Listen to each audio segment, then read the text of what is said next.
If you're trying to set your AWeber account to Eastern Time, but can't figure out where to do it, stick around.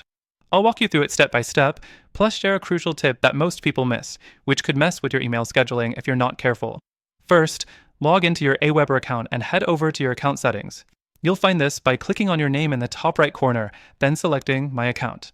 Next, under the Settings tab, look for Time Zone. By default, AWeber sets it based on your location, but if you need to change it, just select Eastern Time, ET New York, from the drop-down menu. Make sure to save your changes before exiting, or your settings won't update. Now, here's the part most people miss. ***, the setting affects all your scheduled emails, ***. If you scheduled anything before changing your time zone, you'll want to double-check the send times because they may have shifted. Another thing to consider, AWeber's scheduling isn't always as intuitive as it should be. Unlike some competitors, it doesn't automatically adjust for daylight saving time, so you may have to manually update it twice a year. If you're finding AWeber's scheduling tools a bit clunky, there are better alternatives that offer smarter automation and more flexible time zone settings.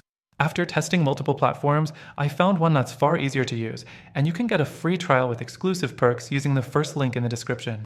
AWeber is solid, but if you want a platform that handles time zones seamlessly and gives you more control over automation, check out the free trial below. You'll get the best deal available, just for our viewers.